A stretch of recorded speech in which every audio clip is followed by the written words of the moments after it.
안녕하세요. 주식으로 세상을 이해하는 시간입니다. 본 내용은 투자 판단에 대한 참고용이며 모든 투자의 최종 책임을 투자자 본인에게 있음을 먼저 알려드립니다. 특정 종목에 대한 매수 또는 매도 추천이 아닙니다. 자, 여러분 혹시 이런 경우 보셨나요? 회사가 상장일에 최고의 실적을 발표했는데 주가는 정반대로 곤두박질 치는 상황이요. 오늘 바로 이 기묘한 역설의 주인공 APR에 대해 속 시원하게 파헤쳐보겠습니다. 바로 본론으로 들어가죠. 화면에 보이는 이 숫자 플러스 253%. 이게 무슨 뜻이냐면요. APR의 2025년 3분기 영업이익이 작년 같은 기간보다 무려 3.5배나 폭증했다는 겁니다. 이건 그냥 어닝 서프라이즈 정도가 아니에요. 거의 역사에 남을 만한 수준의 성장세라고 할 수 있죠. 그런데 정말 이상하죠? 이렇게 역대급 실적을 내놨는데도 불구하고 주가는 최근 고점에서 18%나 미끄러졌습니다. 이건 마치 올림픽 신기록을 세운 선수한테 시장이 갑자기 찬물을 확 끼얹은 격이랄까요? 네, 한쪽에서는 엄청난 실적 잔치가 벌어지고 있는데 다른 한쪽에서는 주가가 차갑게 식어버린 이 엄청난 괴리감, 바로 여기가 오늘 우리가 풀어야 할 핵심 미스터리입니다. 도대체 그 이면에는 뭐가 숨어 있는 걸까요? 오늘 분석에서 그 답을 한번 찾아보시죠. 오늘 저희의 게임 플랜은 이렇습니다. 먼저 이 실적과 주가의 역설부터 제대로 짚어보고요. 그 다음에 주가를 끌어내리는 세 가지 공포의 실체를 분석할 겁니다. 그리고 나선 아마존 데이터로 진짜 실력을 검증해보고 2026년의 기회와 리스크, 그리고 최종 투자 전략까지 함께 고민해보겠습니다. 준비되셨나요? 자, 첫 번째 순서입니다. 왜 이렇게 환상적인 실적이 주가 상승이라는 당연한 결과로 이어지지 못하는지 그 미스터리의 실마리를 본격적으로 풀어보겠습니다. 3분기 실적이 얼마나 대단했는지는 이 숫자들 하나하나가 전부 말해주고 있습니다. 매출은 작년보다 2배 이상 늘었고 특히 미국에서는 거의 4배 가까이 뛰었어요. 근데 여기서 진짜 놀라운 건 영업이익률이 거의 25%에 육박한다는 점입니다. 보통 매출이 폭발적으로 늘면 비용도 따라서 늘어나기 마련이거든요. 그런데 이익률까지 같이 급등했다? 이건 성장의 질 자체가 다르다는 아주 강력한 증거입니다.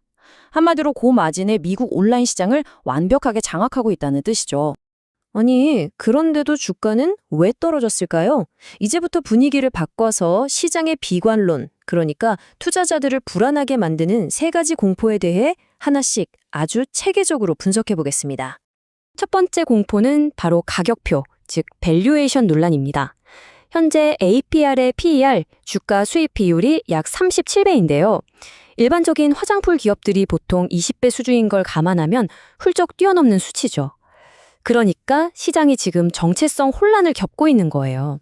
과연 APR을 그저 반짝 유행 타는 뷰티기기 회사로 봐야 하나? 아니면 넷플릭스처럼 지속적인 매출을 일으키는 플랫폼 기업으로 봐야 하나? 바로 이 정체성 논쟁이 주가 하락의 가장 근본적인 원인이라고 할 수 있습니다. 두 번째 공포, 아마 온라인에서 많이 보셨을 겁니다. 바로 이 루머죠. 각종 주식 토론방에서 기관 투자자들이나 내부자들이 주식을 다 팔아치우고 있더더라 하는 이야기들, 이런 소문이 돌면서 투자 심리를 확 위축시킨 거죠.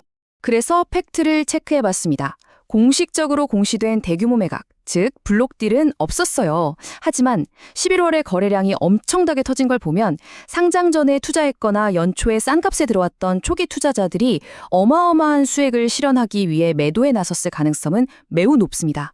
이건 사실 기업의 가치 문제라기보다는 단기적인 수급 불균형, 그러니까 팔려는 사람이 갑자기 몰린 문제로 해석하는 게 더 합리적입니다. 그리고 마지막 세 번째 공포는 거시경제 리스크, 바로 트럼프 관세라는 유령입니다. 전체 매출의 거의 40%가 미국에서 나오는데 만약에 미국이 모든 수입품에 보편적인 관세를 부과하면 어떻게 될까 하는 우려죠. 물론 회사 측은 당장 영향은 미미하다고 하지만 여러분도 아시다시피 시장은 불확실성 자체를 세상에서 제일 싫어하거든요. 그래서 미래의 수익성에 대한 그림자를 미리 주가에 반영하고 있는 겁니다. 자, 이제 시장의 공포에서 잠시 벗어나서 어쩌면 시장이 놓치고 있을지 모르는 APR의 본질적인 강점에 대해 이야기해 보겠습니다. 그 확실한 증거는 바로 세계 최대의 전자상거래 플랫폼 아마존에 있습니다. 이건 정말 입이 떡 벌어지는 수준입니다. 아마존의 가장 큰 쇼킹 행사인 프라임데이 매출이 작년보다 무려 6배, 500%나 뛰었고요. 블랙 프라이데이 때는 뷰티 카테고리에서 1, 2, 3위를 그냥 싹쓸이 해버렸습니다. 이건 더 이상 일부 매니아층의 K-뷰티 유행이 아니라는 뜻이에요. 미국 시장의 주류 브랜드로 완전히 자리 잡았다는 명백한 증거죠. 그리고 제가 개인적으로 정말 흥미롭게 보는 지표가 하나 있습니다. 바로 소비자의 관심도를 가장 먼저 보여주는 구글 검색량인데요. 미국에서 메디큐브 검색량이 시세이도 같은 전통의 강자를 넘어섰습니다.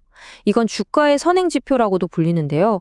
소비자의 마음, 즉 마인드 쉐어가 이미 APR 쪽으로 기울고 있다는 강력한 신호이고, 이건 시간차를 두고 실제 매출로 이어질 가능성이 매우 높습니다.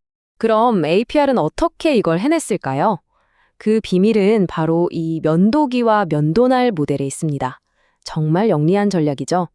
일단 부스터 프로 같은 면도기를 한번 사게 만들면 고객은 계속해서 그 기기에 맞는 전용 젤이나 화장품 같은 면도날을 살 수밖에 없는 구조입니다. 이건 일회성 판매가 아니라 고객 한 명에게서 평생에 걸쳐 높은 가치를 창출하는 강력한 반복 매출 시스템인 셈이죠. 그리고 성장은 여기서 끝나지 않습니다. 온라인을 평정한 APR은 이제 거대한 미국 오프라인 시장으로 진격하고 있죠. 그들의 작전 계획은 아주 명확합니다. 1단계, 아마존을 통해 온라인을 장악한다. 이건 이미 해냈죠.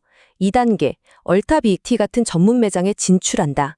그리고 3단계, 최종 보스격인 월마트나 코스트코 같은 대형 유통망에 입점하는 겁니다.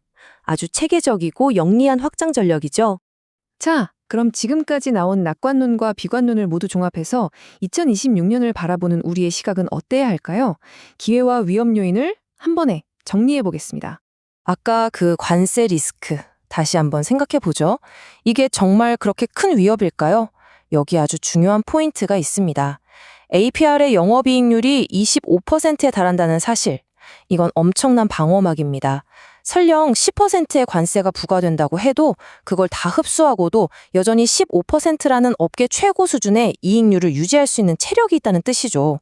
오히려 마진이 낮은 경쟁사들이 휘청거릴 때 시장 점유율을 더 뺏어올 기회가 될 수도 있습니다. 그리고 현재 시장의 하락세에 대한 강력한 반론도 존재합니다. 골드만삭스, CLSA 같은 글로벌 투자은행들의 리포트를 보세요. 모두 현재 주가보다 훨씬 높은 목표가를 제시하고 있습니다. 이 전문가들은 단기적인 소음보다는 회사의 근본적인 성장성에 베팅하고 있다는 뜻이죠. 자, 이제 모든 분석의 조각들을 모아서 최종 결론을 내려볼 시간입니다. 지금 이 시점에서 투자자들은 과연 어떤 전략을 취해야 할까요? 결국 APR 투자는 이 두 개의 시간선 사이의 선택이라고 봅니다. 단기적으로 보면 주가는 당분간 롤러코스터를 탈 가능성이 높습니다. 차익 실현 물량도 나오고 관세 관련 뉴스도 계속 나오겠죠? 하지만 시간의 프레임을 길게 장기적으로 보면 어떨까요? 펀더멘탈은 그 어느 때보다 견고하고 미국 시장이라는 성장 스토리는 이제 막 시작됐습니다. 결국 단기적인 소음에 흔들릴 것인가? 아니면 장기적인 가치를 믿고 기다릴 것인가의 문제인 거죠. 오늘 분석을 마무리하며 마지막 질문을 던져봅니다. 어쩌면 지금 시장의 단기적인 공포가 K-뷰티의 판도를 바꾸고 있는 이 기업을 더 좋은 가격에 살 수 있는 절호의 장기적인 기회를 만들어주고 있는 것은 아닐까요? 판단은 여러분의 몫입니다. 오늘 내용이 도움이 되셨다면 구독과 좋아요 부탁드리고요. 다음에도 더 깊이 있는 분석으로 찾아뵙겠습니다. 이상 주식으로 세상 이해하기였습니다.